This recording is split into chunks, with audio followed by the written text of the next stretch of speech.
सोहळा आनंदाचा गजर विठुरायाचा अखंड हरिनाम सप्ताह मौजे खांबा लिंबा दिनांक 29 जानेवारी 2021 ते 5 फेब्रुवारी 2021. प्रेक्षेपण आपल्या आवडत्या गजर कीर्तनाचा या यूट्यूब चॅनलवर. महाराज म्हणतात सुख हे संतांजवळ आहे. सुखानुपम संतांचे चरणी त्यांच्या पायाजवळ आहे. चरणाजवळ सुख आहे. तर सुख हा विचार आहे, लक्षात ठेवा. सुख सोयी सगळ्या प्रकारच्या शांतता जीवनामध्ये मिळाले की माणसाला सुख मिळतं. सुखाचा भास वेगळा आणि प्रत्यक्ष सुख वेगळं, याच्यात अंतर आहे. मला कुणी कोणालाही जर सुख मानू लागले तर मात्र चालत नाही. निर्विकल्प, निर्विकार, निर्दोष, निष्पाप, निष्कलंक अशा प्रकारच्या विचाराची धारा ज्या व्यक्तिमत्वाजवळ राहते त्याला निश्चित त्याच्याजवळ काय असतं, सुख असतं. आणि अशा प्रकारचा निष्पाप निष्कलंक विचारधारा ही साधूजवळ नेहमी असते, लक्षात ठेवा. आणि म्हणून सुखानुपम संतांचे चरणी, सुख हे संतांच्या चरणाजवळ म्हणजे त्याच्या पायाजवळच असतं, त्याला सोडितच नाही. सज्जनाला सुख कधी सोडित नाही त्याजवळ. का? त्याच्याकडे विचार फार मोठा असतो. त्याच्याकडे सगळ्या प्रकारच्या उंचीच्या विचाराची, निष्पाप विचाराची, निष्कलंक विचाराची खानच्या खान असते. आणि म्हणून त्याच्याकडे सुख जास्त असतं. परंतु असं संतत्व मिळणं, संतत्व शोधणं, अशा माणसं शोधणं ही फार अवघड गोष्ट आहे, फार कठीण गोष्ट आहे. सज्जन माणसं कळणं सुद्धा फार अवघड गोष्ट आहे. आणि मग असा संत कळणं फार अवघड आहे. बहु जडी झाली मी सगळा तरी होईल काय काम दिलं, हे जसं आहे त्याप्रमाणे सज्जन माणसामध्ये कळणं ही फार अवघड गोष्ट आहे. साधूला साधू कळतो, चोराला चोर कळतो, सज्जनाला सज्जन कळतो, पैलवानाला पैलवान कळतो. तसं कोणी कोणाला कळत नाही. बैल बाजारात गेला तर बैल आपला असतो, विकणारा मधलाच असतो. जास्त नफा तोच खातो, जास्त नफा तोच घेतो. कारण ते हाताखाली झाकून, हाताखाली त्याचे बोट चाललेले असतात. बैल याचा सांभाळ, यानं पण नफा त्याला, त्याची त्याला काही कळत नाही. का? तर त्याच्याकडे एक वेगळ्या पद्धतीचं काय आहे, एक शिक्षण वेगळ्या पद्धतीचं त्याच्याकडे आहे. तो सुद्धा, त्याची बोटं सुद्धा आपल्याला कळत नाही. आणि नेमकी किती पुढचा, त्याची बोटं त्याच्या हातात आणि याची बोटं त्याच्या हातात. आणि तो म्हणतो नाही नाही नाही नाही, हा म्हणतो नाही नाही एवढ्याला, तू म्हणतो नाही नाही. बैल ज्याचा त्याला काहीच कळतं का? हा म्हणतो नाही नाही, तो म्हणतो हो हो. हा म्हणतो नाही नाही, तू म्हणतो हो. काहीतरी दोघांचं चाललेलं असतं. शेवटी हो हो, नाही होय, नाही होय म्हणून एवढ्याला ठरतं. मग हा सांगतो, तो म्हणला तुम्ही काय बोललात हे मला काही कळलंच नाही. म्हणला तुला कळू नाही म्हणूनच आम्ही बोललो. तुला कळल्यावर मग आम्हाला काय मिळेल? म्हणजे ज्याचा बैल आहे त्याला काहीच कळत नाही. मला सांगा, अरे आपण बैल बाजारात गेला, आपला स्वतःचा बैल जरी असला तर आपल्याला कळत नाही म्हणलं, साधू कळायचा कधी?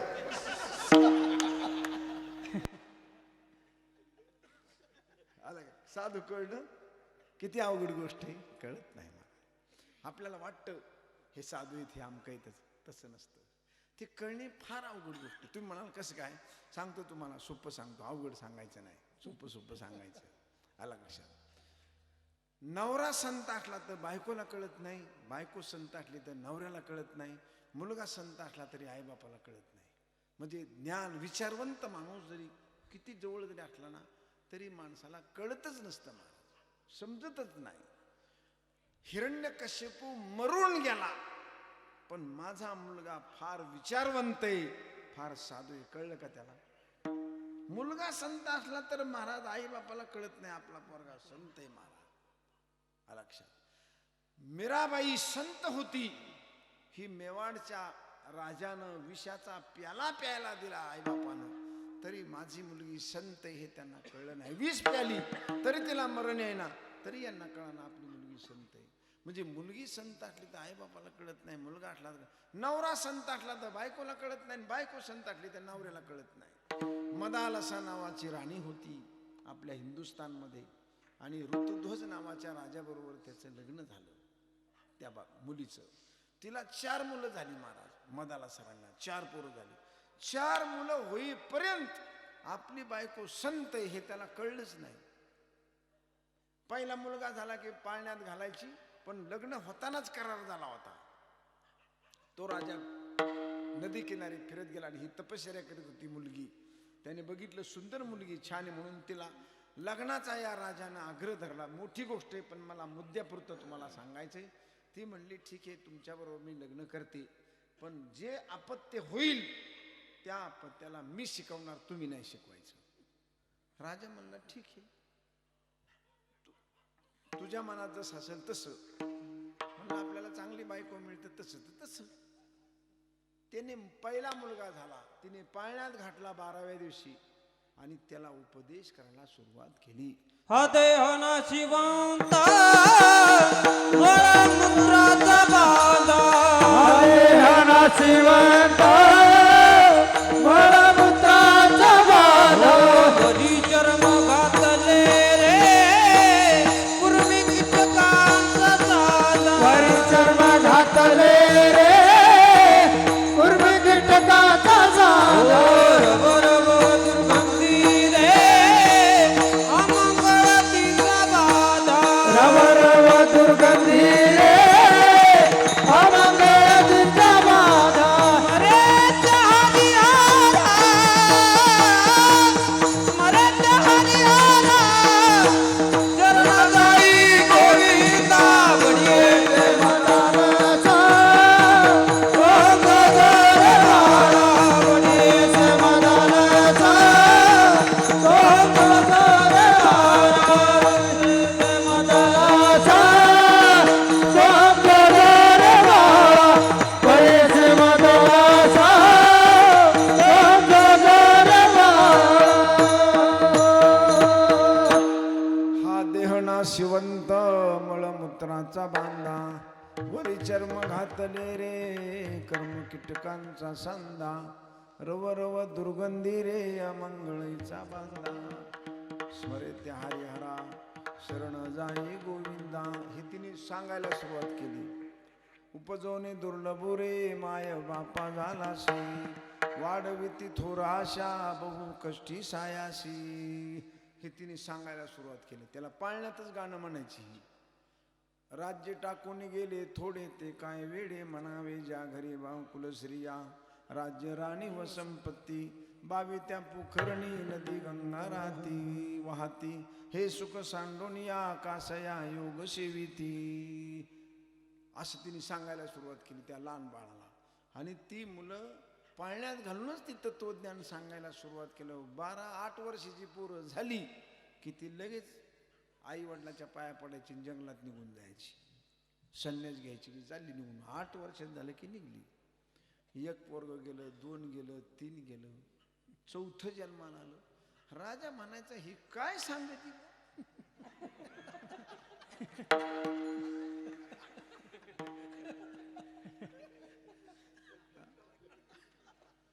ही पोरायला काय सांगती. ही पोरं 8 वर्षाची झाली की मनानेच निघून जाते. त्यांना मी म्हणतो हे राज्य आहे, त्याला वारसतोय, हे प्रॉपर्टी आहे, एवढं मोठं सोनं नाणं हिरे जड जवाहीर माणिक पाचू, अरे हे सगळं तुमचं आहे, हे तुझे आहे, आणि हे सोडून चालला कुठं. तरी ते पोरं म्हणायची बाबा ते तुम्ही बघा, आम्हाला याच्या पुढचं कळलंय. ती काय म्हणायची बाबा आम्हाला याच्या पुढचं कळलंय, हे हा देह नाशिवंत हे सगळं आम्हाला कळलंय, त्यामुळं आम्ही इथं थांबायचं नाही. पोराच्या पाया पडून जायचा बाप राजा, पण पोरं थांबत नाही. 3 पोरं गेली, पण लग्नाच्या अगोदर ठरलं होतं हिचं आणि त्याचं, मी शिकवील तुम्ही शिकवायचं नाही. आणि ज्या वेळेला तुम्ही अडवाल या मुलाला की तू काय शिकवती मी शिकवणार, त्या दिवशी तुमचा आणि माझा घटस्फोट. त्या दिवशी मी तुमची राणी नाही आणि तुम्ही माझे मालक नाही. हे आपली बोली अशी असली तर मी तुमच्याबरोबर लग्न करते, बोली अशी. शेवटी 3 पोरं निघून गेल्यावर राजाला दम निघाला. 4था मुलगा जन्माला आला. तिने त्या पद्धतीने पाळण्यात घातला. राजा भिंतीला कान देऊन ऐकायचा. अरे म्हणलं हे काय सांगती, यांना काय मला मेळ लागा नाही.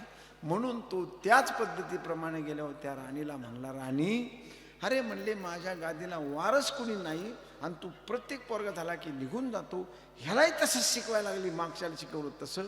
कमीत कमी याला मी शिकवतो, राज्य चालवायचं कसं, अमुक कसं करायचं मी सांगतो, तू नको शिकू. असं राणीला म्हटल्याबरोबर राणीनं तो पाळण्यातला मुलगा काढला, त्याच्या हातात दिला आणि त्याने सांगितलं, महाराज तुमचं माझं पती पत्नीचं नातं संपलं, मी माझ्या रस्त्याला निघून चालली. लगेच ती बाहेर. मग तिने का कपाटातल्या साड्या बघितल्या का, मंगळसूत्र दागिने पाहिले का, काय आपलं आहे, काहीच नाही. हातात दिला की राणी बाहेर निघाली हिमालयाच्या रस्त्याला, जंगलाकडे. राजाने त्या मुलाला दुसऱ्या बाईजवळ दिले. राजा पाया पडला. अख्खी नगरी आडवी पडली.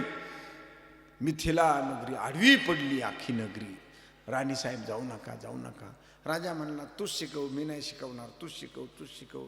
म्हणले, बुनसे गई हौसे नाही आती. एकदा शब्द गेला, आपलं वचनच होतं तसं. त्यामुळे एकदा शब्द गेला शब्द मी मागे येणार नाही. शेवटी राणीनं त्याला एक लिहिलं काहीतरी, त्याच्या दंडात बांधलं आणि राणी निघून गेली. राजा म्हणला, तू चालली, मी बी येतो म्हणला. राजाने राज्य सोडलं. दोघं हिमालयात बद्रिका नारायणामध्ये बद्रिका आश्रमला गेली. राजा म्हणला, मी सुद्धा राज्य करणार नाही. तू काय मुलाला शिकवलंस मला माहीत नाही, पण तू चाललीस ना, मी बी येतो. राजानं प्रधानाच्या हातात राज्य दिलं, दिल्लीचं. पूर्वीचं नाव हस्तिनापूर. ते राज्य दिलं दिल्लीचं ताब्यात आणि राजा निघून गेला. मग बद्रिकाश्रमामध्ये मला राजा म्हणला, राणी तू इतकी त्यागी, इतकी वैराग्य संपन्न आहेस हे मला माहीत नाही. तू नेमकी काय करतेस, तू नेमकी कोण आहेस मला समजून सांग.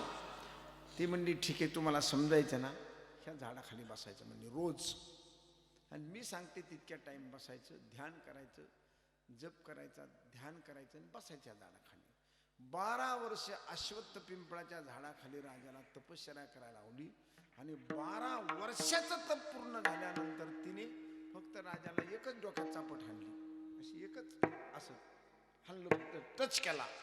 टच केल्याबरोबर राजाला ब्रह्मानंदी लागली टाळी, कोण द्या ते सांभाळे. राजाला संपूर्ण विश्व परमेश्वर दिसायला लागलं आणि राणी बी परमेश्वर रूपच दिसायला लागली. मग राजा तिच्या पाया पडला, म्हणला, राणी तू पहिल्यापासून इतकी मोठी आहेस का?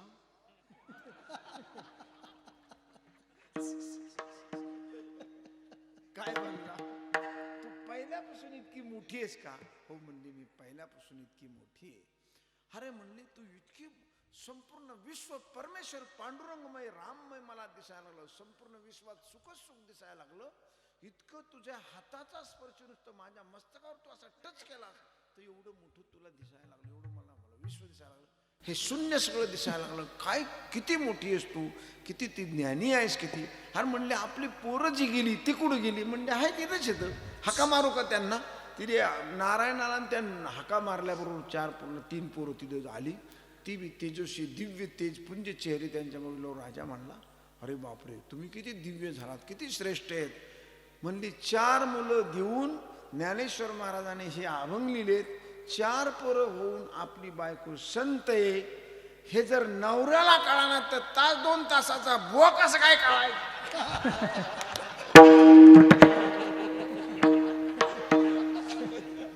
साधू आहे कोणी एकच काय करायचं?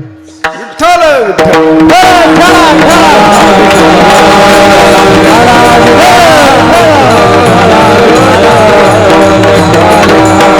महाराज, दुष्ट माणूस कळत नाही लवकर तर साधू कळत असतो. काय दुष्ट कळत नाही, हा चोर आहे का सज्जन आहे हे कळत नाही महाराज. जर चोर कळत नाही आपल्याला हा चोर आहे तर साधू कसं काय कळत? तिथं फारच अवघड आहे, अतिशय अवघड गोष्ट आहे ही. सज्जनपणा कळण्यासाठी तुम्हाला साधनाच करावी लागेल, तपश्चर्या करावी लागेल, साधना करावी लागेल महाराज. आणि कोणत्याही गोष्टीत साधना झाल्याशिवाय यश पदरात पडत नाही.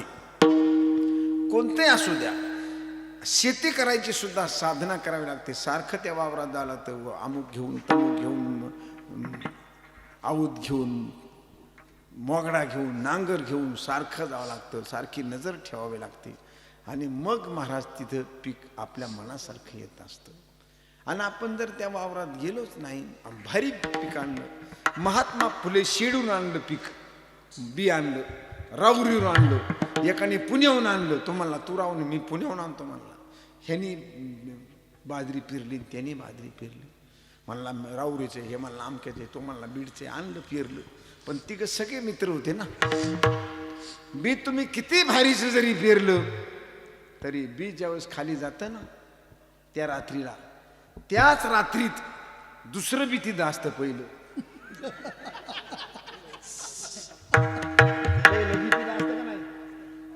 तणाचं बी असतं तिथंच. कशाचं असतं? तणाचं. आणि मग ते वरून आपण राऊरीचं बी आणलेलं, ते खालचं ते हरळीचं तणाचं गाजर गवताचं दुसरं बी पडलेलं असतं ना, त्याची त्याची शेजारी शेजारी अशी गाठ पडती, अशी शेजारी शेजारी भेट होती. आणि मग हे पहिलं जे असतं ना ते त्याला विचारतं, कुठून आला तू? त्याला विचारतं, कुठून आला तू? म्हणला मी राहुरीहून आलोय, विद्यापीठातून आलोय. माझी किंमत 2000 रुपये किलोची किंमत आहे. असं का? 2000 रुपये किलोची. आणि मग आला का शरीर? म्हणला स्पेशल गाडीतून आलो 20 लाखाच्या गाडीतून आला. अरे वा, मग कशाला आला इथं? म्हणला उगवायला, मला मालकाने उगवायला आणलं इथं. असं का? बर बर म्हणले ठीक आहे, पण तू आहे ना आपल्या मागून उगायचं.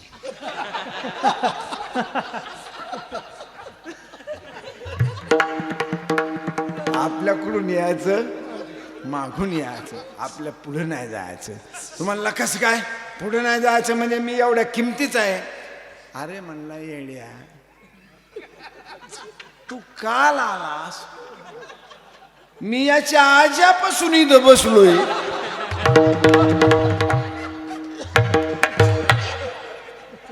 कुठून बसलोय? याच्या आज्यापासून इथं बसलोय. म्हणला एवढ्या दिवस कस काय? आणि मला ज्या मालकाने आणलं तुला इथून फेकलं नाही का? अरे म्हणला त्याचा बापही तसा होता, लिंबाच्या झाडाखालचे पत्ते सोडले. त्याचा बापही तसा, त्याचा आजाही तसा, फक्त हे पेरूनच जातात आणि माघारी येतात काढायला. मला सांग, हे म्हणला इतक्या पिढ्या मी इथं बघितले, आणि मी भर उन्हाळ्यामध्ये 4 महिने इथं दबन धरून बसलोय, ते तुला उगून द्यायला होय. 4 महिने दबन धरली उन्हाळ्यात, ते तुला उगून द्यायला? आपल्या मागून यायचं बुवा, पुढं जायचं नाही. मला सांगा, त्याप्रमाणे आपल्या जवळचं व्यसन, अज्ञान, आपल्या जवळचा हेवा दावा, आपल्या जवळचा द्वेष, आपल्या जवळची असूया, आपल्या जवळचं अज्ञान, हे तुम्ही आता ऐकलेल्या हरिपाठाचं ना आता ऐकलेल्या कीर्तनापेक्षा लई वर्षाच्या आत गाबाळ बसलेले. मग हे हरिपाठाला, चांगल्या विचाराला, चांगल्या वागण्याला हे लवकर पुढे उगून देणार आहे का? आईची शपथ घेऊन सांगा बरं, हे लवकर उगू देणार आहे? तुम्हाला जर सामान्य माणसाकडे सरळ बघता येत नाही, कुणाला चांगलं गोड बोलता येत नाही, कुणाला चांगल्या नजरेने पाहता येत नाही, आपल्याला काही चांगलं करता येत नाही, काही चांगला आपण विचार करीत नाही म्हणल्यानंतर कितीही चांगलं तुम्ही वरून ऐकलं तरी महाराज आतलं जे गाभाळ आहे ना, तो उकिरडा भकमच आहे, तो मात्र तुमच्या विचाराला रुजू देणार नाही, पिकू देणार नाही, उगू देणार नाही. म्हणून सर्वप्रथम आपल्याला चांगला विचार करण्यासाठी आपल्याला वाईट खाणं, वाईट पिणं, वाईट बोलणं, वाईट वागणं, वाईट आचार पहिला बंद करावा लागेल. त्याच वेळेला हे पीक उगल, त्याच वेळेला हे काय उगल. हा लक्षात. रस्त्यानं चालला माणूस, पंढरपूरची वारी करून आला आणि नांगर जर धरला तर गड्याला सांगतो आत बैल दाबी. कशात? बांधात बैल दाबो, आणि हा सुद्धा बांध पार नांगूर तिरपातूर थोसा आणि पार आतून कोरितो. आणि जो माणूस असतो दुसरा तो बडे महाराज, अहो तुमच्या जोडीदारांना काहीतरी आज नांगूर टोकून ठेवला. पंढरपूरचा पांडुरंग तिथं आडवा पडेल का? काय करील तू? गळ्यातली माळ काय करील माळ? तुम्हाला तुमचा बांध सरळ ठेवता येत नाही, 1000 वाऱ्या पंढरपूरच्या करा, कामाला काहीच येणार नाही. लक्षात ठेवा. विचार जिथं चांगला नाही, आचार जिथं चांगला नाही, तिथं बाहेरचं मलमपट्टी काही कामाची नाही. वरवर हरळ खुडली, आत बी तसंच आहे महाराज. वरवर किती केस कापले तरी उगवणारे, टकल पडत नाही तोपर्यंत उगवणार. वरवर कापून फायदा नाही. आतूनच त्याचं बिमोड झाला पाहिजे. तसा आतूनच आपल्या विकाराचा बिमोड होण्यासाठी प्रयत्न करावा लागेल आपल्याला. कसा प्रयत्न करावा लागणार? सामान्य प्रयत्न करायचा, सिंपल साधा प्रयत्न करायचा. आपली मुलगी ना आपली सून जेवायला बसली, तिथं कीर्तनाचा तुम्हाला उपयोग आहे. मंदिरात पाया पडायला कीर्तनाचा उपयोग नाही. गेलात मंदिरात, इथं कीर्तनाचा उपयोग अजिबात नाही. तुम्ही पाया पडायला तर नका पडू, पण तुम्हाला उपयोग कुठे आहे? तुमची मुलगी आणि तुमची सून जेवायला बसली आणि तुम्ही दोघाला वाढायला सुरुवात केली दूध, तर आपल्या हातानं दोघीला सारखं वाढता येतंय का नाही? जर वाढता येत नसेल तर तुम्हाला तुमच्या कीर्तनाचा उपयोग झाला नाही. आपल्या लेकीच्या ताटात बदाबदा वाढीती आणि सुनाच्या ताटात वाढताना हिच्या अंगाला अर्धवायूचा झटका येतो. मला सांगा काय फायदा आहे त्याचा? फायदा तुम्ही विचार तिथं करायचा आहे. कुठं करायचा आहे? इथं विचार करायचा आहे की आपल्याला सारखं वाढता येते का नाही बघा. आणि सारखं वाढता आलं समजायचं 100% आपल्या घरी देव येणार आहे, 100% आपल्यावर देवाची कृपा होणार आहे. याच्यात तुम्ही देवाला बोलवायची पण गरज नाही, तो शोधितच येत असतो. कधीही गुळ मुंगळ्याला बोलीत नाही, पिकलेला आंबा कधी पोपटाला खाणारला बोलीत नाही. तो फक्त पिकायचा प्रयत्न करतो आतल्यात अंधाऱ्या खोलीत. खाणारे त्याला रोज शोधित येतं, खालीवर खालीवर खालीवर बघत येतं रोज. पक्षी रोज त्या झाडाच्या फांदीवर जाऊन चिव चिव चिव चिव करतो का? तो त्याला बोलतच नाही. मला काय बोलायची गरज आहे? तो फक्त आपला कडूपणा आंबटपणा काढायचा प्रयत्न करतो, बाकी काहीच करीत नाही. त्याला बोलतच नाही कोणाला, खाणारला नाही पाहणारला नाही. तो स्वतः बदलत असतो, मग त्याला खाणारे पाहणारे येऊन शोधतात. तसं आपण स्वतः बदललं की ज्ञान देणारा तुम्हाला शोधित येत असतो. लक्षात शोधतो, तुम्हाला शोधतो की मला कोणाला द्यायचं. कारण त्याला सुद्धा देणाराला, जो ज्ञान देणार आहे त्यालाही गप्प बसवत नाही. त्याला असं वाटतं कुणाला तरी द्यावाना आपलं मोकळं, कारण त्याला तसं नेता येत नाही ना, त्याला द्यावाच लागतो. घेतलंय ना मग द्यायला पाहिजे. आपल्याला आपण जसं मुलाच्या बाबतीत विचार करतो की माझा मुलगा लवकर समजायला लागला की पटकीन त्याला कारभार देऊन आपलं काय व्हायचं? मोकळं व्हायचं. घरचे तुकडे खायचे आणि गावाच्या गोदाड्या द्यायच्या, मोकळं व्हायचं एकदम. आला कशा आपण विचार करतो का नाही? तसा सुद्धा ज्ञानी पुरुष विचार करतो की आपल्याला कुणाला तरी द्यायचं हे, पण देणारा अधिकारी भेटला पाहिजे ना. अधिकारी, तो अधिकार आपण तयार करायचा आहे. आपण स्वतः त्याचा विचार करायचा. आपण विचार केला की मग मात्र ती गोष्ट तुमच्या 100% हातात येणार आहे, त्याच्यात बदल होणार. म्हणून मेहनत करा, आचाराची विचाराची मेहनत करा, चांगला विचार करण्याची मेहनत करा, खराब बाजूला काढायचा प्रयत्न करा. आणि ज्याने संपूर्ण खराब बाजूला काढलेलं आहे अशा व्यक्तीला संत म्हणतात. आणि म्हणून महाराज संत कळणं आणि समजून घेणं इतकं सोपं नाही. चांगला विचार करणारी माणसं समजतच नाही, लवकर नाही समजत. म्हणून राजाला कळालं नाही, आईला कळालं नाही, वडिलाला कळालं नाही.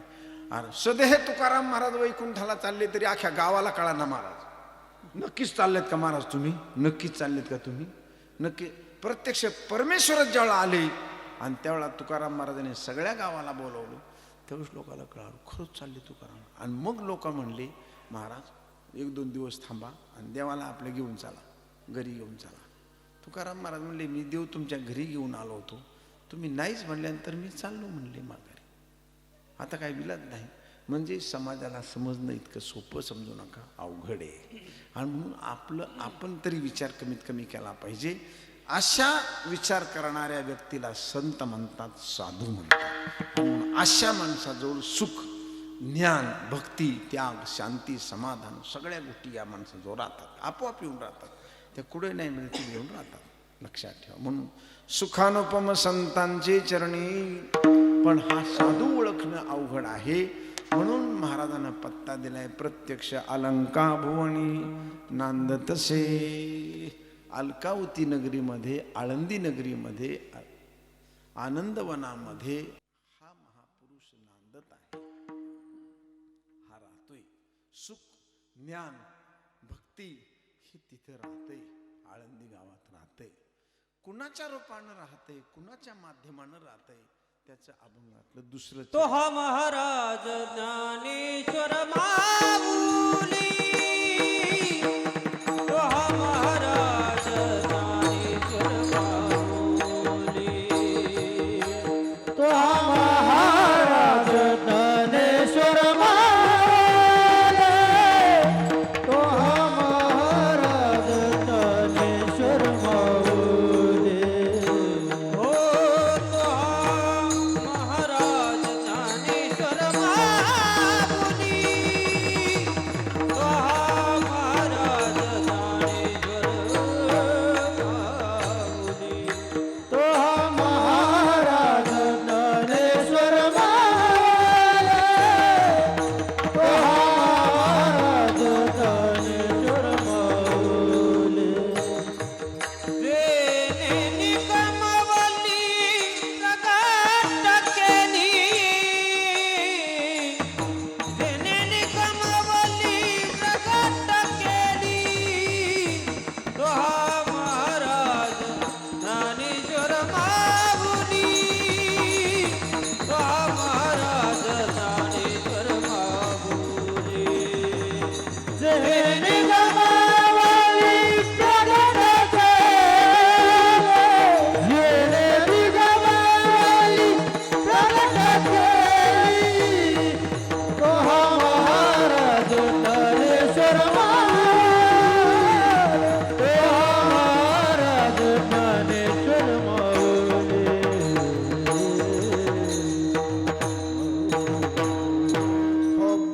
खुमार जय जय विठोबार घुमाई, जय जय जय जय डोबर घुमाई, हरे हरे ठोबार जय डोबर घुमाई, जय डोबर घुमाई, जय ठोबार घुमाई.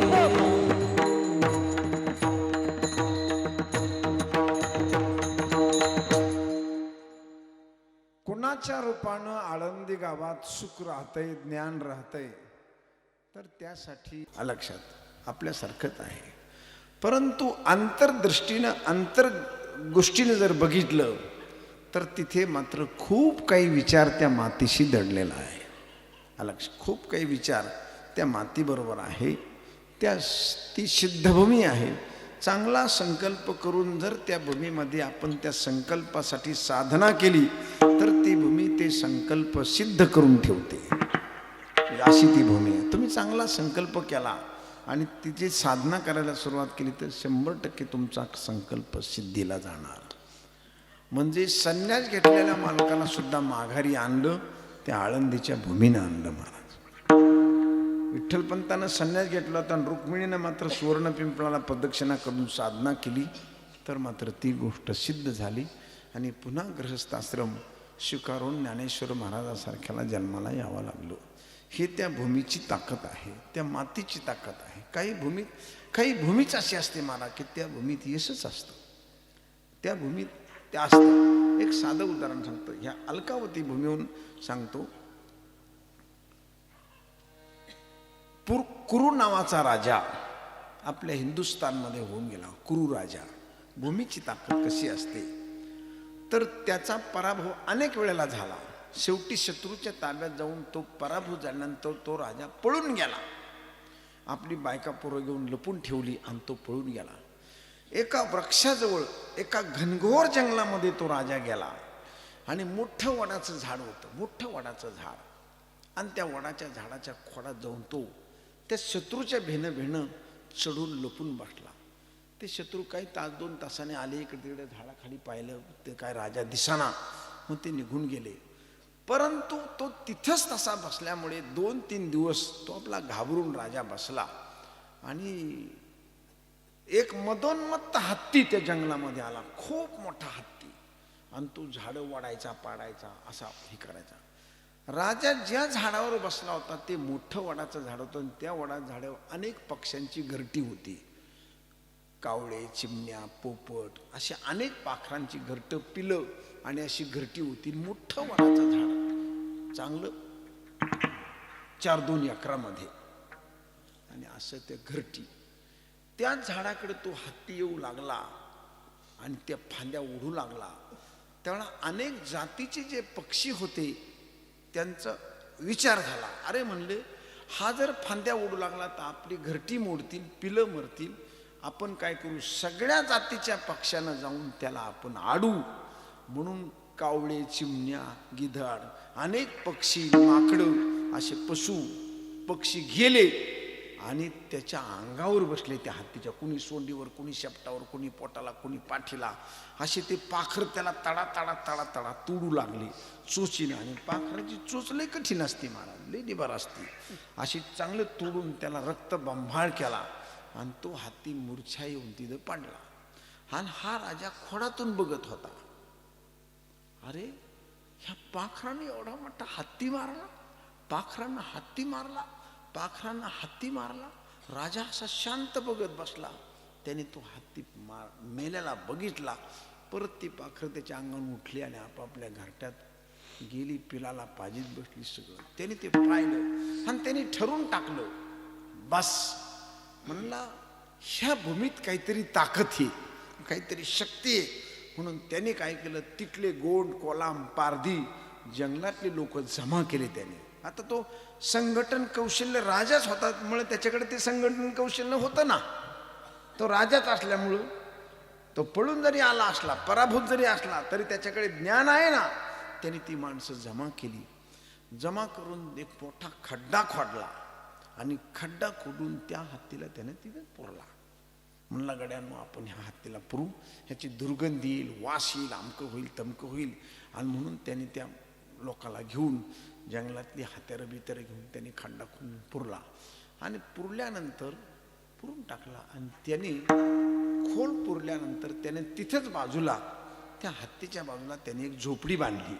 आणि त्या लोकाला जवळ घेऊन त्याला युद्धाचं शिक्षण, गोड बोलायचं, गोड शिकवायचं, चांगलं शिकवायचं, चांगलं द्यायचं, अशा प्रकारचं त्याने सुरू केलं. आणि त्याने ते छोटंसं राज्य तिथं चालू केलं. आणि त्या लोकाला हाताशी धरून, जसं रामानं वानरं, माकडं, अस्वल हाताशी धरून रावणासारख्या मोठ्या आणि योद्ध्याचा पराभव केला, तसं यांनी हे गोंड, कोलाम, पारधी हे लोक जमा करून त्यांनी राज्य स्थापन केलं. आणि त्या राज्य आपलं स्वतःचं छोटंसं राज्य स्थापन करून ज्या शत्रूनं त्याला 100 वेळाला पराभूत केलं होतं, त्या शत्रूचा त्यानं निपात केला. आणि स्वतः आपल्या बायका पोरला घेऊन त्याच हत्तीच्या भोवती त्यानं आपली राजधानी स्थापन केली, राज्य स्थापन केलं. आणि छोटंसं राज्य जसं शिवरायानं आणि शिवनेरीमध्ये, रायगडला आणि आपलं महाराष्ट्रामध्ये छोटंसं राज्य स्थापन केलं. आणि छोट्या मावळ प्रांतामधून मावळ्या लोकांना जवळ घेऊन त्याने औरंगजेबासारख्या, आदिलशाहीसारख्या, इंग्रजासारख्या, डच पोर्तुगीज म्हणजे इकडून गोव्याकडून डच पोर्तुगीज, मुंबईकडून इंग्रज, उत्तरेकडून औरंगजेब आणि इकडून निजामशाह, आदिलशाह अशा मोठमोठ्या हत्तीसारख्या गडगंज मोठ्या साम्राज्याला शिवरायानं टक्कर दिली.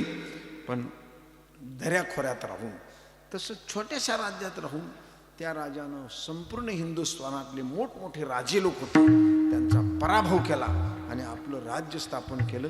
आणि त्या गावाला नाव त्याने हस्तिनापूर दिलं. त्या गावाला नाव काय दिलं? हत्ती जिथं पुरला आणि हत्ती पुरून जिथे राजधानी स्थापन केली त्याचं नाव दिलं हस्तिनापूर. हे कुरु राजानं केलं. आणि त्याच्या वंशात कौरव पांडव जन्माला आले. 5000 वर्षापूर्वीची ही गोष्ट आहे. 5000 वर्ष होऊन गेली या गोष्टीला. त्याच्या अगोदरची ही गोष्ट आहे. त्याने स्थापन केलेली 5000 वर्षापूर्वीची जी राजधानी ती अजून कोणालाही बदलता आली. तेच हस्तिनापूर, फक्त त्याचं नाव बदललं. जुनी दिल्ली आणि नवी दिल्ली बदललं. कुतुबुद्दीन ऐबक नावाचा राजानं ती राजधानी इकडं देवगिरीला आणली होती. त्याला वेडा मोहम्मद म्हणतात. 6 महिन्यात त्याला पुन्हा माघारी न्यावी लागली. म्हणजे हिंदुस्थानच्या एकदम उत्तर टोकाला दिल्ली आहे, पण जागेचाच महिमा असा आहे की त्या जागेहूनच कारभार केला तर कारभार सुस्थितीत होतो. हा जागेचा महिमा आहे, हा मातीचा महिमा आहे, हा दुसरा कोणाचा महिमा नाही. कोणाचा महिमा आहे बघा, चंदनाचं झाड आणि लिंबाचं झाड दोन्ही शेजारी लावले तरी लिंबाच्या झाडाच्या खोडात जर आपण मुळी उकरली तर त्या मातीला कडू वास येतो, आणि चंदनाच्या झाडा शेजारच्या मुळी जर बाजूला काढली तर त्या मातीला सुगंध वास येतो. हा कुणाचा महिमा आहे? हा झाडाच्या जातीचा महिमा आहे, मातीचा नाही. कशाचा आहे? झाड चंदनाचं आहे, त्या मातीला सुगंध आहे. झाड लिंबाचं आहे, त्या मातीला कडू वास आला. हा झाडाचा महिमा आहे. तसा काही मातीचाच महिमा असा असतो की त्या मातीत माणसाला यश, कीर्ती, औदार्य, ज्ञान, ऐश्वर मिळतं.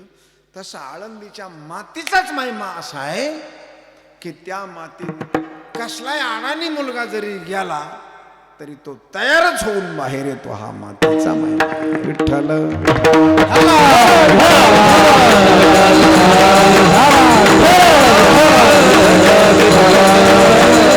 हा मातीचं मोठेपण आहे. म्हणून तर म्हणतात आळंदी हे गाव पुण्यभूमी,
राम बाबा, वामन भाऊ महाराज, भगवान बाबा हे सगळे आळंदीला गेले महाराज. हे कुठे गेले? आळंदीला गेले का नाही? हे शिकले कुठं? पहिले आळंदीला शिकले. स्वामी महाराजांच्या, जोग महाराजांच्या संस्थेत हे आळंदीला शिकले महाराज. म्हणजे ह्या भूमीची मातीची ताकद किती मोठी आहे महाराज. हे शिकले अनेक मोठमोठे अधिकारी, मोठमोठे पदाधिकारी, मोठमोठे महाराज, मोठमोठे संन्यासी, मोठमोठे आखाड्याचे साधू, मोठमोठे महान योगी, जपी तपी त्यागी योगी हे आळंदीतून शिकून गेले महाराज. कितीतरी नावं मी, महामुनी कपिल ऋषी, तुम्ही गंगासागरला जाता यात्रेला, हे कपिल ऋषी कुठं शिकले? कपिल ऋषी आळंदीला शिकले. हे अगस्ती ऋषी, अकोल्याला ज्यांची समाधी, ह्यांचं गाव कोणतं? हे आळंदीला. म्हणजे कपिल ऋषी, अगस्ती ऋषी, याज्ञवल्क्य ऋषी, वशिष्ठ ऋषी, भक्त प्रल्हादजी, हे मोठमोठी बहादर माणसं, भक्त पुंडलिक, नामदेव महाराज, हे सगळे साधू संत आळंदीला आले महाराज. ह्यांनी तपश्चर्या आळंदीला केली. इंद्र येऊन हारणशी याग संपादिले या भूमेशी, इंद्राणी इंदोरीशी पंचक्रोशी यापासून. जुनाट जुगादीचे नाणे बहुता काळाचे ठेवणे, लोपले होते पारिखेपणे ठाव चळणे चुकविला. ब्रह्मादिक देवानं याच जागेवरून तपश्चर्या केली. इंद्रानं इथं तपश्चर्या केली महाराज. इंद्र येऊन हारणशी यांनी तप इथं केलं. ब्रह्मादेव हजारो ऋषीमुनीने तप आळंदी भूमीत केलं. ज्या जागेवर ज्ञानोबाराने समाधी घेतली ती जागा 100 वेळाला ज्ञानेश्वर महाराजांनी अगोदरच्या जन्मात तिथे तप केलं. महामुनी कपिलानं तप केला. कितीतरी ऋषीने तप त्या भूमीत केलं. ते काही नवीन विवर नाही खोडलेलं, हाय ती शिळा बाजूला काढली, माऊली जाऊन बसली. जुनी जागा, पहिलीच विवर, पहिली समाधीची जागा, नवीन खोडलं नाही. म्हणजे कितीतरी ऋषी मुनीनं त्या जागेवर तप केलेलं आहे. अशी ही सिद्धभूमी आहे, अशी ही ज्ञानभूमी आहे, देवभूमी आहे, यज्ञभूमी आहे, दानभूमी आहे, संतभूमी आहे, सिद्धभूमी आहे. अनेक भूमीला या गुण आहेत. या भूमीची मातीच असे महाराज, तिथं यशच आहे. आणि म्हणून त्या जागेवर ज्ञानेश्वर महाराजांना तिथं येऊन थांबले. म्हणून महाराज म्हणतात सुखानुपम संताचे चरणी प्रत्यक्ष लंका भुवनी नांदतसे तो हा महाराज ज्ञानेश्वर माऊली. त्या ठिकाणी माऊलीच्या रूपाने आहेत. म्हणून अनेक नद्या आपण बघितल्या असतील. सगळ्यात इंद्रायणी नदी कमी लांबीची आहे महाराज. सगळ्यात इंद्रायणी नदीची लांबी कमी आहे. इंद्रायणी लोणावळ्याला जन्माला येते आणि तुळापूरला मिळते. भीमेला तुळापूरला मिळते. म्हणजे 9 किलोमीटर अंतरावर 10 किलोमीटर अंतरावर आळंदीपासून इंद्रायणी तुळापूरला भीमा नदीला मिळते. आणि तिथून एक 50 किलोमीटर अंतरावर म्हणजे लोणावळ्याला तिचा उगम होतो. 50 जास्त 60 किलोमीटर अंतराचं म्हणजे अवघ्या 70 किलोमीटरच्या अंतराची इंद्रायणी नदी आहे. तिचं अंतरच 70 किलोमीटर असेल सगळं मिळून आखं काढलं तर. नाही तर गंगा यमुना रावी झेलम चिनाब सतलज कावेरी तुंगभद्रा नर्मदा गोदावरी किती लांबीच्या नद्या. पण सगळ्यात जास्त सगळ्यात हिंदुस्थानमध्ये कमी लांबीची नदी ही इंद्रायणी नदी आहे. परंतु संपूर्ण जगामध्ये सगळ्यात बहादर माणसं फक्त इंद्रायणीच्याच किनाऱ्याला जन्माला. संत तुकाराम महाराज आणि संत म्हणजे अशी बहादर माणसं की ज्याने संपूर्ण जगाला ज्ञानाने गवसणी घातली. ते आळंदीपासून 12 किलोमीटर अंतरावर इंद्रायणीच्या किनारा देहूला जन्माला आले आणि ते खाली ज्ञानेश्वर महाराज आधी 4 भावंड जन्माला आले. म्हणजे कमी रुंदीच्या लांबीच्या नदीच्या किनारी विश्वाला गवसणी घालणारी संत पुरुष इंद्रायणीच्या किनाऱ्याला जन्माला आले. का इंद्रायणी नदी ही मंत्र देवता आहे. प्रत्यक्ष मंत्रातून तयार झालेली देवता आहे महाराज. गोरक्ष जालंधर चरपटाश्याड भंग काणी पवचिंद्र राध्या चौरंगी रेवाण कभरती संज्ञा भूम्यांब भूर्णमनात सिद्धा. आळंदीतच का ज्ञान यासाठी मी आपल्याला आळंदीतच का साधू आळंदीतच का साधना. तर हे संपूर्ण जगाचे नाथ आपल्याला गहिनीनाथ माहिती आहेत. भाऊ त्या गादीवर नाथाच्याच गादीवर थांबले का नाही. म्हणजे गोरक्षनाथ मच्छिंद्रनाथ कानिपनाथ जालंधरनाथ आडमंगीनाथ चौरंगीनाथ चरपटीनाथ भरतरीनाथ हे नवनाथ जे आहेत हे नवनाथाकडे जे मंत्र होते ते संपूर्ण मंत्र हे इंद्रायणीच्या किनाऱ्याला गायले गेले महाराज. इंद्रानं नवनाथाला स्वर्गात नेलं आणि चुकून ज्ञान घेतलं तेव्हा इंद्राला शाप झाला. गोष्ट मोठी आहे पण मी आळंदीसाठी तुम्हाला थोडक्यात 2 मिनिटात सांगतो. तर मच्छिंद्रनाथानं इंद्राला शाप दिला की तू चुकून विद्या आमची चोरून घेतलीस तुला आमची विद्या पचणार नाही विसरून जाईल. मग सगळे बृहस्पती देव स्वर्गामध्ये जमा झाले म्हणले इंद्र राजा आहे देवाचा याला शाप देऊ नका उशाप द्या. मग मच्छिंद्रनाथानं नवनाथानं उशाप दिला आणि सांगितलं मृत्यूलोकात तो जायचं हातावर पाणी घ्यायचं आणि धार धरायची पाण्याची आणि प्रत्येक मंत्र जपायचा आणि अशी पाण्याची धार कायम सोडायची. मग जे नवनाथानं 100 कोटी मंत्र लिहिले होते 100 कोटी मंत्र बरोबर भाषेतले ते सगळे मंत्र इंद्राने लोणावळ्याच्या डोंगरात आला. मणिकर्णिकेचं पाणी हातात घेतलं आणि असं पाण्याची धार हातावर धरून त्यांनी मंत्र म्हणायला सुरुवात केली. 12 वर्ष तो मणिकर्णिकेच्या पाण्याची धार धरून सगळे मंत्र जपला. 100 कोटी मंत्राचा अनुष्ठान त्याने इंद्रानं आपल्या उजव्या हातावर केलं मंत्र धरून आणि ते जे पाणी वाहिलं इंद्राच्या हातातून मंत्रानं जे नाथांच्या मुखातून जे मंत्र आले 100 कोटी मंत्र त्या मंत्राचं इंद्राच्या हातातून जे पाणी वाहिलं आणि जो वाहून जो वढा तयार झाला त्या वाहणाऱ्या पाण्याला नाव इंद्रायणी पडलं. ह्या इंद्रायणी पाण्यात 100 कोटी मंत्र गायले गेलेत महाराज. म्हणून माणसं पखवाजी इंद्रायणीच्याच किनाऱ्याला वाजली. कारण बोल हे मंत्र आहेत ना. हा पखवाजाचे बोल काय आहेत मंत्र आहेत. अभंग गीतापाठ कुराण पाठ पुराण पाठ अभंग पाठ गवळणी पाठ पोरं इंद्रायणीच्याच किनाऱ्याला जाऊन पाठ करतात का. अरे 100 कोटी मंत्रानं ती इंद्रायणी तयार झालेली बाबा 100 कोटी मंत्रानं. म्हणून इंद्रायणीपासून आलेली हवा इंद्रायणीतून आलेलं पाणी इंद्रायणीतून आलेली साधना ती माणसाला मंत्राला सिद्ध करते. ते काय करते तुम्ही पाठ केलं की सिद्ध पाठ केलं की सिद्ध ही इंद्रायणीच्या किनाऱ्याला सिद्ध होतात ते मंत्र आला पाहिजे सिद्ध होतात. आणि म्हणून माणसं इंद्रायणीच्या किनाऱ्याला जातात. आणि म्हणून साधू संतांनी शब्द ठेवलेत सुखानुपम संताचे चरणी अलंका भुवनी नांदतसे, अशी अलकावती नगरी इंद्रायणीच्या किनाऱ्याला बसलेली, म्हणून अलंका भुवनी नांदतसे. तो हा महाराज ज्ञानेश्वर माऊली, जेने निगमवली प्रगट केली. निगम म्हणजे वेद, वेदातलं मुख्य ज्ञान ज्ञानेश्वरीच्या रूपानं, अभंगाच्या रूपानं, हरिपाठाच्या रूपानं, अमृतानुभवाच्या रूपानं, चांगदेव पासष्टीच्या रूपानं, अनेक संतांच्या विचाराच्या रूपानं ते जन्माला आलं.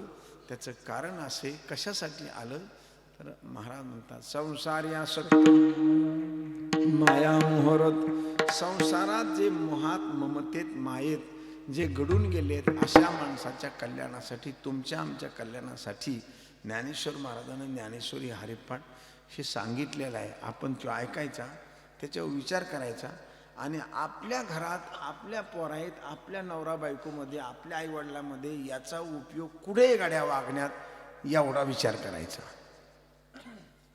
काय करायचा? त्याचा विचार करायचा. हरिपाठाचा अभंग ऐकला, ज्ञानेश्वरी ऐकले, कीर्तन ऐकलं, तर आपल्या मुलाबाळात आपल्याला याचा कुठं उपयोग करता येईल हे तुम्ही याचा, तेव्हा तुम्हाला याचा उपयोग होणार. नाही तर कीर्तन ऐकलं, कीर्तन ऐकून गेले, घरी घराला राखण मालक होता, बाई आली कीर्तनाला आणि बाई गेल्याबरोबर लगेच म्हणायला सुरुवात केली, बया तुम्ही कीर्तनाला आज यायला पाहिजे. कुणाला सांगायला सुरुवात केली? मालकाला. तुम्ही कीर्तनाला आज यायला पाहिजे होतं. म्हणले का? आज बाबाने ना कीर्तन लई भारी सांगितलं, लई छान सांगितलं, सुंदर सांगितलं. मग तो म्हणतोच, कोणता बाबा होता? बाबा ना, बाबा लई लांबून आळंदून आला होता.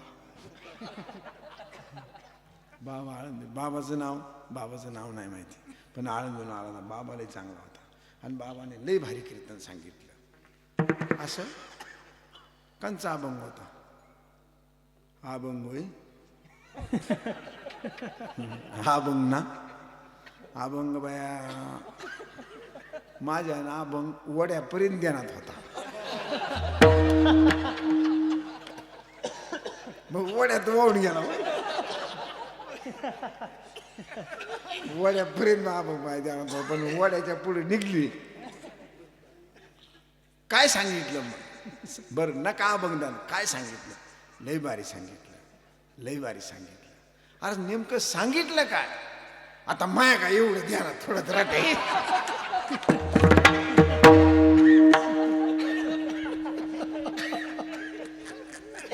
मला सांगा, जर तुमच्या काहीच ध्यानात राहिलं नाही, हा लाखो रुपयाचा खर्च हा वड्यात गेला का घरी आला?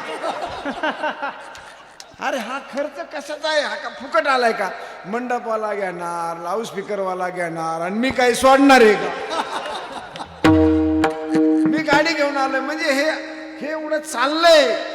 हा खर्च लाखो रुपयाचा खर्च तुम्ही एकही गोष्ट जर तुमच्या जगण्यासाठी गेल्या 8 दिवसात ध्यानात जर ठेवली नाही, तर कार्यकर्त्यानं ना आपला स्वतःचा खर्च जो गेला, तुम्ही वर्गणी तर दिली का नाही? मग तुम्ही 2 रुपये 4 आणि 8 आणे मजुरी करून दिली ना, मग त्या खर्चाची किंमत तुम्हाला घेता आली पाहिजे का नाही घेता आली पाहिजे? माझा मुद्दा असा आहे. अरे तुम्ही मारण्याला जर 10 रुपये दिले तर तुम्ही 10 रुपयाचा तांदूळ आणता, गुळ आणता, काही ना काही, आणि त्याने म्हणला 10 रुपये घेतले, जा तुम्हाला काहीच नाही द्यायचं. तुम्ही दगड काढता ना त्याच्यावर, अरे मी तुला 10 रुपये दिले तू येत नाही. आणि मग तुम्ही जर तुम्हाला मारण्याला जाताना, एखाद्या दुकानात जाताना, एखाद्या माणसाकडे जाताना तुम्ही पैसे दिले, तर तुम्ही माल घेतला पाहिजे का नको? तुम्ही माल घेतला पाहिजे. तसं तुम्ही आम्हाला दिलंय, मग तुम्ही घेतलं पाहिजे का नाही?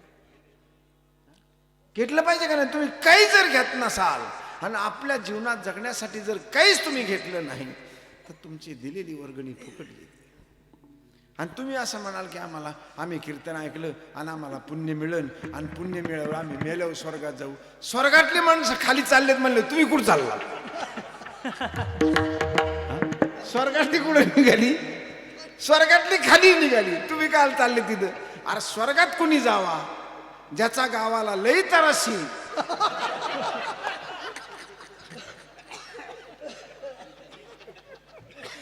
ज्याचा गावाला फार त्रास आहे, खाऊन पिऊन मारामारी करून अशा माणसांना मी परमेश्वराला विनंती करतो, याला वैकुंठाला घेऊन जा, स्वर्गाला घेऊन जा, कैलासाला नेऊन पुन्हा माघारी याला पाठवून.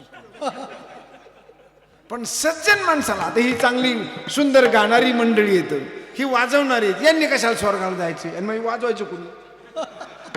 अरे यांनी मेलं ना, पुन्हा जन्माला यायचं महाराज, आणि समाजाच्या कल्याणासाठी याने जगायचंय. भाऊ बाबानं जायचं नाही स्वर्गाला, कशाला जायचं त्यांनी? पुन्हा जन्माला यायचं, पुन्हा समाजाचं कल्याण करायचं आणि पुन्हा जायचं महाराज. तिथं काय? काही नाही तिथं, सगळं इथंच आहे. भजन, पूजन, दान, धर्म, प्रेम, भक्ती, दया, क्षमा, शांती, देणं घेणं, जगणं वागणं, आनंदी आनंद फक्त इथंच आहे. तिथं काहीच नाही महाराज, काहीच नाही तिथं, सगळं इथे महाराज. प्रेम द्यायचे, प्रेम घ्यायचे, या बसा उठा खा प्या या राहा, हे इथंच म्हणायचे. तिथं काहीच नाही. तिथं कुणी कुणाला बोलत नाही, कुणी कुणाकडे बघत नाही, तू मेला का जगला का उपाशी राहिला, काही नाही. कुणी कुणाला पाणी सुद्धा तिथे देत नाही. खरं सांगतोय तुम्हाला, देतच नाही पाणी. कुणी कुणाला पाणी देत नाही, घेत नाही, काही नाही. मग तुम्हीच इथं पितृपंधरवड्यात पाणी द्यावं लागतं, तेव्हा त्याला मिळतं. कळलं का? नाही कळलं तुम्हाला? तुमच्या बापाला तुम्हीच पाणी द्यायचंय, तेव्हाच त्याला मिळणार आहे. तुम्ही नाहीच दिलं, त्याला मिळायचंच नाही. आणि मग तो तुमच्या पोराला त्रास दिल्याशिवाय, कळलं का? तिथं कुणी कुणाला देत नाही, घेत नाही. उगीच बैसावे मौन धरवणी देत नाही. सगळं देणं घेणं इथे. म्हणून मृत्यू लोकांसारखा, मनुष्य जन्मासारखा आनंद कुठेच नाही. आणि तो आनंद तुम्ही जर आताच जर लुटला नाही तर सुख तुम्हाला कुठे मिळणार? सुख मिळणार नाही. म्हणून काहीतरी कीर्तनातलं तुम्हाला जगण्यासाठी, स्वतःला जगण्यासाठी, दुसऱ्याला देण्यासाठी, आपल्याला घेण्यासाठी काहीतरी स्वीकारा, काहीतरी गोष्ट घ्या. अलक्ष काही सोडून द्या आणि काहीतरी घ्याच. ते घेतल्याशिवाय चालत नाही. मग ज्ञानोबाराने कशासाठी दिले?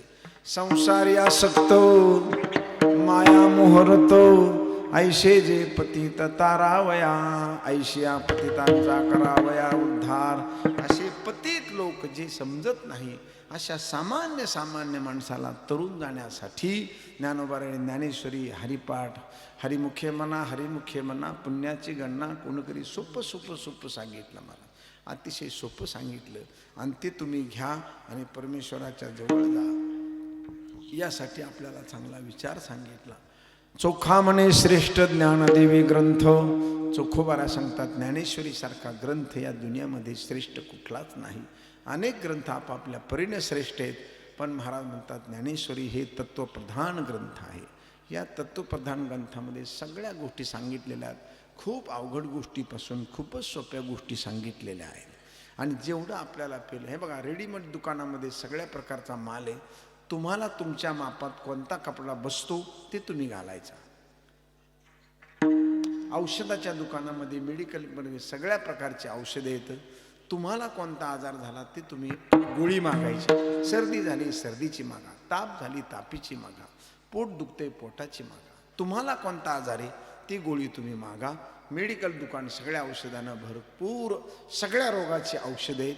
तुम्हाला जे पाहिजे तसं ज्ञानेश्वरी ग्रंथात, तुकोबाराच्या गाथ्यामध्ये, भागवतामध्ये, कुराणामध्ये, बायबलमध्ये सगळ्या प्रकारची औषधं आहेत. तो आपल्याला कोणता रोग झाला तेवढंच औषध घ्यायचं, तितकंच उचलायचं. एवढं आपल्याला कसं काय कळलं आणि ह्याचं कसं काय समजेल? एवढा बोजा घ्यायचं काही कारण नाही ना. एवढा बोजा घ्यायचं काही कारण नाही. आपल्याला जितकं कळलं ना, कीर्तनात समजा बसला, आपल्याला जितकं कळलं, आपल्याला सांगितलंय ना की बा सगळ्यावर प्रेम करायचं. मग तुम्ही गावावर प्रेम नका करू, तुमच्या घरातल्या माणसावर तरी करा. कशाला गावावर करता? प्रथम आपल्या माणसावर प्रेम करायचं शिकावा, नंतर आपल्या शेजाऱ्यावर करावा, मग त्याच्या पलीकडच्या आजोबावर, आपल्या आजीवर, आपल्या सासूवर, आपल्या माणसावर आपण प्रेम करावा. स्वच्छ बघावा, चांगला बोलावा, गोड बोलावा त्यांच्याबरोबर, चांगलं त्यांच्याबरोबर आचार करावा, चांगला विचार करावा. आपल्या घरात आपली कंप्लीट तयारी झाली, मग शेजाऱ्याचा विचार करा शेजाऱ्याबरोबर. मग ह्याचा आपल्याला गोड बोलता येते का नाही, राहता येते का नाही, चांगलं करता येते का नाही, असाच तुम्ही विचार करा. पण प्रथम आपलं ताट स्वच्छ करण्याचा प्रयत्न करा. आणि जोपर्यंत आपल्या घरात आपल्याला चांगलं बोलता येत नाही, गोड राहता येत नाही, गोड खाता येत नाही, गोड करता येत नाही, तोपर्यंत तुम्ही दुसऱ्या गावच्या शिवारात नाही शिरू शकत. तुम्ही तिथं कसं शिरणार? आपल्यालाच आपलं नाही म्हणल्यानंतर चालत नाही. म्हणून प्रथम आपल्या घरामध्ये आपण भक्तीची प्रॅक्टिस करा. भक्तीचा विचार आपल्या घरात रुजवा आणि आपल्या घरात आपण रुजवला आणि तेवढ्यासाठी संत वचनाचा आधार घ्या, वडीलधाऱ्या माणसाच्या विचाराचा आधार घ्या, साधूच्या वचनाचा आधार घ्या, देवाच्या वचनाचा आधार घ्या, शहाण्या माणसाच्या वचनाचा आधार घ्या, अनुभवी माणसाच्या वचनाचा आधार घ्या आणि त्याला विचारा, बा मला ह्याच्यातून कसं बाहेर पडता येईल, मला हे कसं करता येईल, असं विचारा त्याला. आणि त्याला विचारल्यावर तो रस्ता सांगेल आणि मग तो रस्ता मिळाला की त्या पद्धतीने गेला की आहे त्या जागेवर तुम्हाला देव भेटल्याशिवाय राहणार नाही, संत भेटल्याशिवाय राहणार नाही, सुख मिळाल्याशिवाय राहणार नाही. आहे त्या जागेवर आपल्याला मिळत असतं, कुठं शोधायची गरज पडत नाही.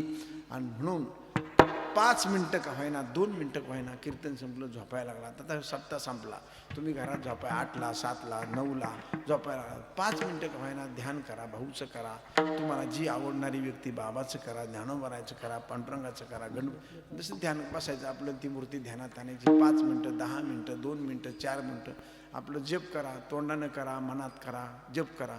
सकाळी उठल्या उठल्या पुन्हा उठा, 5 मिनटं 10 मिनटं तरी बसा अंथरुणावर आणि ते जप करा, साधना करा. ह्याने तुम्हाला दिवसभर शांती मिळेल, समाधान मिळेल, सुख मिळेल. ज्यावेळेस तुम्ही आपलं स्वतःचं चिंतन कराल की मी देवाचा अवतार आहे, मी परमेश्वर आहे, मी माणूस आहे, मला माणसासारखं वागायचं आहे, माणसासारखं बोलायचं आहे, माणसासारखं राहायचं आहे, मला बैलासारखं कुत्र्यासारखं नाही वागायचं. आपला आपणच विचार करायचा, लोकांना सांगायचंच नाही. ते सांगायचं काम आमच्याकडे दिलेलं आहे. आपला आपण विचार करायचा आणि आपलं आपणच चिंतन करायचं. आलं कशाला? छान चिंतन करा. सकाळी उठल्या उठल्या गोधडीत घोंगड्यात जिथं बसला तिथं 2 मिनटं 4 मिनटं व्हायना उठायच्या अगोदर थोडं चिंतन करा. मी माणूस आहे, मनुष्य आहे, मला माणसासारखं वागलं पाहिजे. देवाचं चिंतन करा. रामकृष्ण हरी म्हणा, राम म्हणा, हरी म्हणा, गोविंद म्हणा, दामोदर म्हणा, भाऊ म्हणा, बाबा म्हणा, जे मानायचे ते म्हणा. थोडं अंतर्मुख व्हा आणि 8-10 दिवस, महिना, 2 महिने तुम्ही असं चिंतन 5 मिनटं 10 मिनटं झोपायच्या अगोदर करायचं. शांत करायचं आणि मगच झोपायचं. आणि मग मला आळंदीला फोन करा, महाराज आमच्या वागण्यात काही बराच बदल दिसतोय, आमच्या समाधानात बदल. आणि हे करत असताना दिवसभर पक्का प्रॅक्टिस करायची. कुणाला आपल्या तोंडातून शिवी जाऊ नये, आपल्याला वाईट विचार जाऊ नये, आपण कुणाची निंदा करू नये, हे पक्क ध्यानात ठेवायचं. आपण कुणाची वाईट बोलायचं नाही, कुणाला वाईट सल्ला द्यायचा नाही, कुणाचं वाईट चिंतन करायचं नाही. एवढी फक्त महिनाभर प्रॅक्टिस करायची. तोंडात शब्द आला की सावध करायचं. अरे बडे महाराजांनी आपल्याला असं सांगितलं बरं का, असं सांगितलं. ध्यानात आणायचं कीर्तन सप्त्यातलं. आपल्याला सांगितलं बोलायचंच नाही, प्रसंगाला तरी बोलायचं नाही. महिना 2 महिने प्रॅक्टिस करा आणि मग तुमचं मन बदललंय की नाही तुम्ही बघा. नुसती कीर्तन ऐकली, गोंगडं सटाकलं, घेवल्यात, काही ध्यानात राहिलं नाही, काही नाही, ह्याचा काहीही उपयोग होणार नाही. तुम्ही थोडं अंतर्मुख व्हा, थोडासा विचार करा. फार नका बोजा घेऊ डोका. जेवढं पेलोल तेवढं थोडंसं घ्यायचं. 10 मिनटं 15 मिनटं झोपताना उठताना एवढाच बोजा घ्यायचा आणि खराब बोलणं सोडून द्यायचं. मग आपल्याला सुख मिळते का नाही मला हे ज्ञानेश्वरीत सांगितलेलं आहे. हे तुम्हाला शब्दात मी सोप्या भाषेत सांगितलं, हेच ज्ञानेश्वरीत सांगितलेलं आहे. म्हणून चोखा म्हणे श्रेष्ठ ज्ञानदेवी ग्रंथ वाचिता सनात होती जीव ज्ञानेश्वर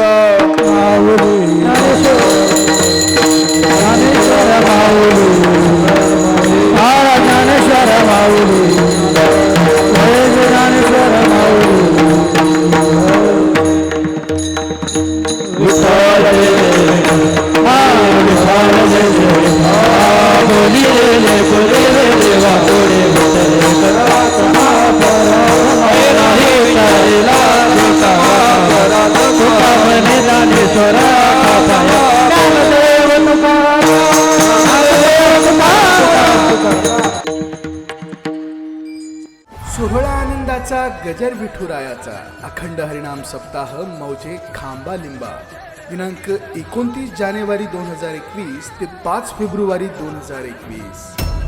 प्रक्षेपण आपल्या आवडत्या गजर कीर्तनाचा या YouTube चॅनलवर.